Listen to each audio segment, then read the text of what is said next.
Well, during different stages in the blockchain era, there are different challenges. So for example, the earlier ones would be technical. So it's very hard to find technical people who are able to deliver the project as they mentioned in the white paper. That was in the earlier stage. But then in the later stage, the harder part becomes the funding.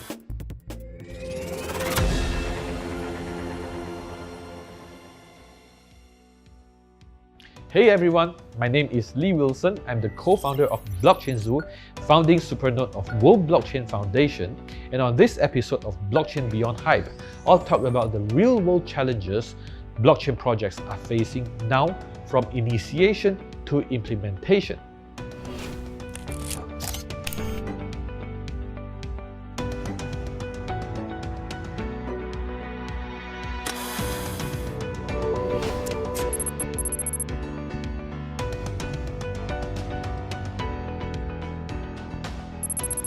When we develop applications, we need to know our priorities, which are the ones which we should do first. Okay, some are must, some are good to have or nice to have.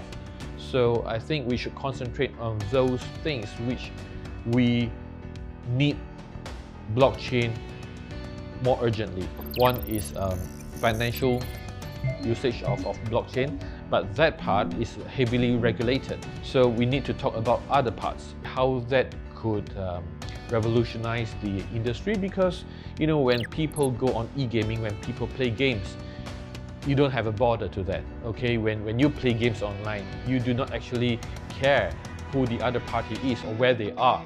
Okay, and is there any time zone, right? And when you play games, you play games. That is something that is very good to be blockchainized in a way. And of course, we also talk about chain commerce, right? Because now when we talk about e-commerce requires a platform which needs to be based locally in a country and in a certain market, and because it's very tightly controlled by the flow of money or payments. So the only way now is to use credit cards, but we know that credit cards has very high cost of payment and the clearance is slow, but that's the way it is. But if we do a chain commerce, then that will really facilitate the decentralization of platforms like Alibaba, Taobao, and Amazon. So these also are the areas. And another areas to blockchainize is, I think, most importantly, information. And information is transmitted through internet. And when we say internet, we are talking about TCP/IP protocol. But when we talk about real free information, then it might need a different type of internet that is non-TCP/IP.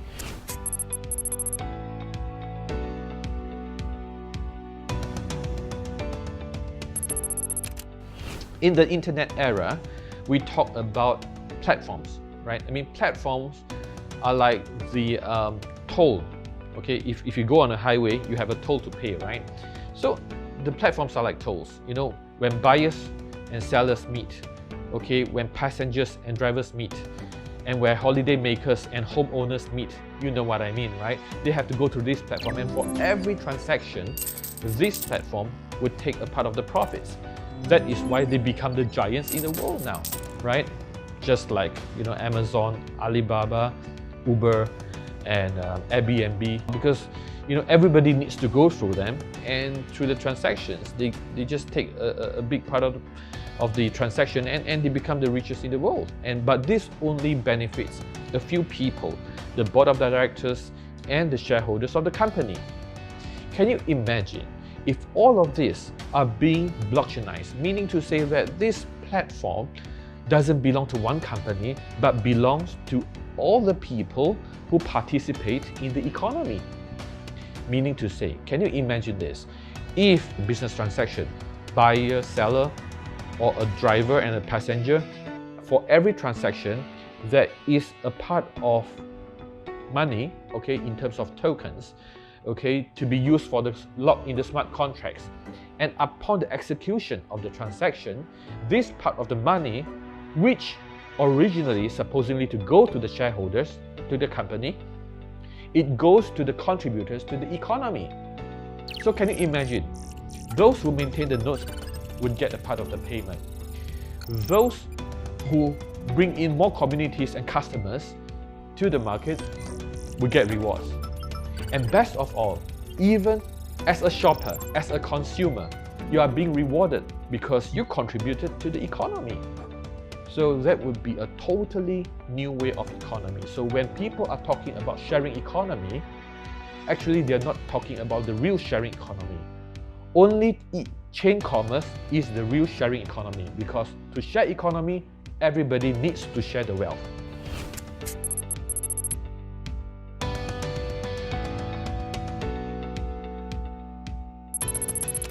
To start a blockchain project, I think one needs to think, or if one really has a very clear mind of a solution to an existing problem.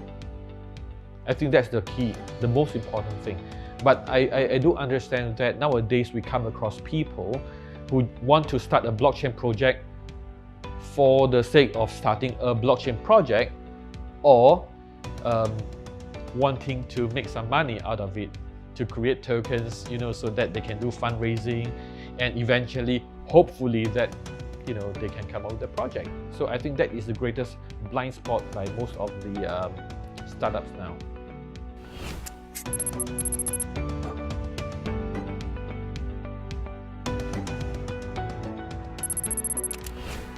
First of all, you need to have someone who is in that industry, because as I said earlier on, to start a blockchain project, you have to identify the problem, you have to identify also the solution to the problem.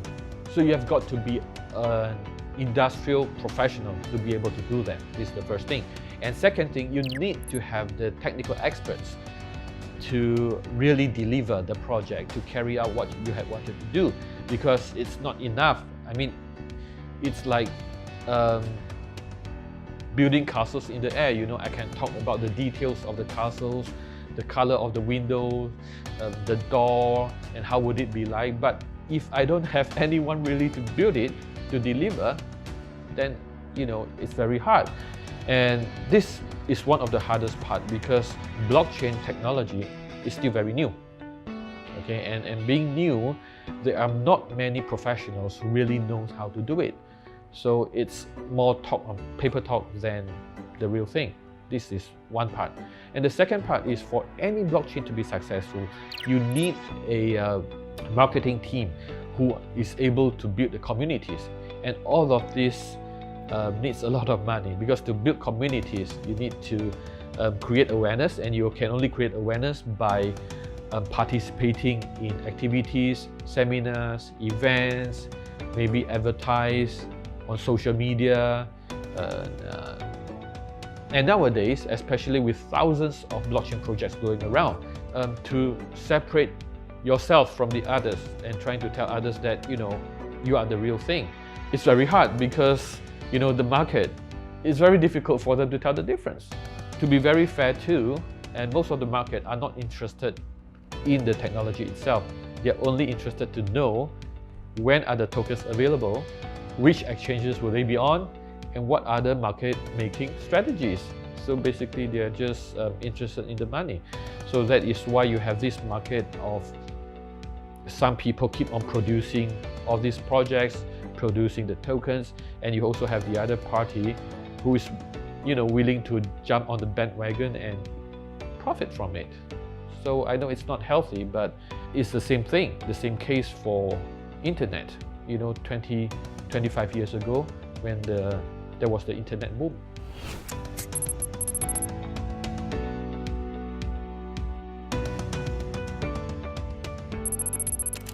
I think this is adversely influencing the businesses, unless they're very forward-looking. But still, which business dares to take the risk? Because you're talking about shareholders' benefits and stuff. So the board of directors would dare not go to risk the company's profits and face legal issues and things like that. So even when people talk about STOs, they have been talking about STOs for what, past 2 years? But until today, has any company or any project successfully launched their STOs and become globally recognized and in circulation?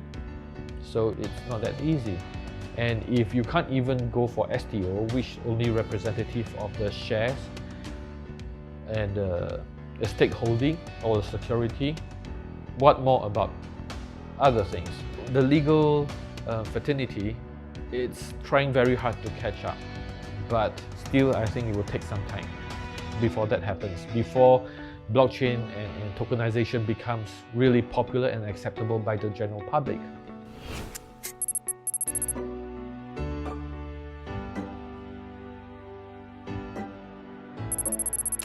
Well, during different stages in the blockchain era, there are different challenges. So for example, the earlier ones would be technical. So it's very hard to find technical people who are able to deliver the project as they mentioned in the white paper. That was in the earlier stage.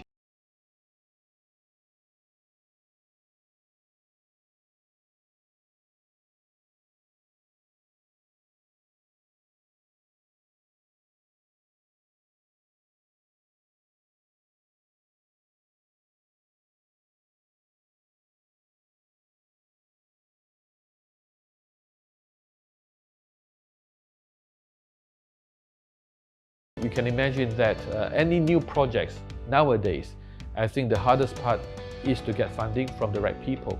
Because for a real blockchain project, especially a public one, to be proper, you need actually participation from a lot of people to be truly decentralized.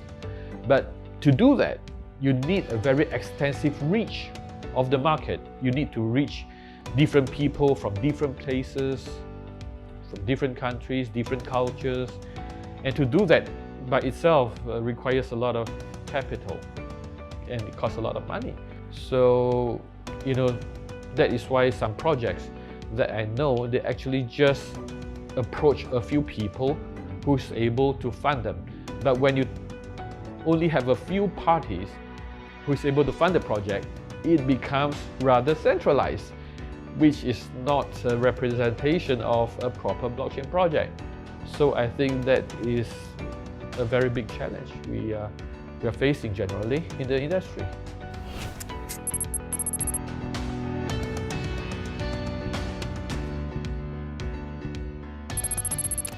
By extensive education, training, by real blockchain professionals. And that is why companies like Blockchain Zoo is producing a lot of education materials to the public. So I would advise those who are watching this to go to the Blockchain Zoo channel and watch a lot of these educational videos to learn about the technology and spread them widely. So because if we have more people who are aware of the real technology, of the real spirit of the technology, then it would help the market to identify the real projects and help those projects prosper. So the first one is to identify the problem and have a real solution to that problem and do a proper white paper. 2, to assemble the team, especially the technical team that is able to deliver the project. 3, to create the community for the project. 4, to work out the funding of the project. 5, the implementation of the project.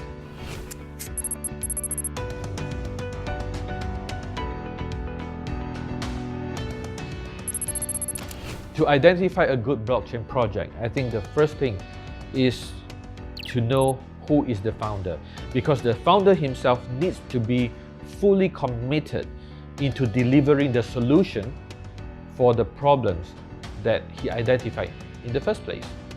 The next thing is the team that he assembles, the people, their capabilities, and their commitment to the project. And 3, the technical roadmap for the delivery of the project. 4, a fair distribution of the incentives to the teams, the communities, and for those who participate in the blockchain, preferably decentralized. 5. The delivery of the application itself.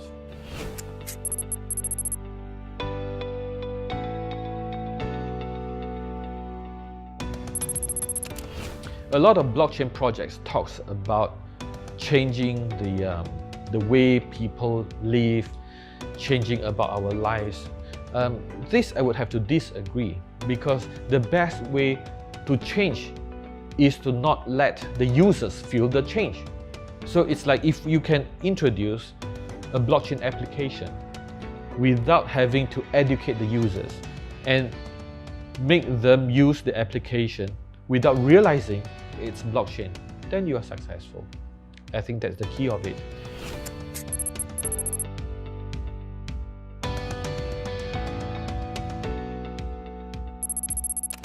I think in the future that all the applications, whatever it is, will need to think of this, because to educate the users of a new application, the cost is very high.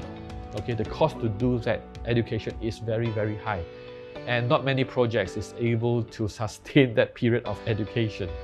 Right? So the best way is to think of a way to fit in, adapt with the usage habits of the users, and infiltrate into their lives without them realizing it. Thank you guys for watching. If you want to learn about blockchain technology, follow Blockchain Zoo's social media, and don't forget to subscribe to their YouTube channel. See you. Bye bye. 再见。谢谢。哒哒。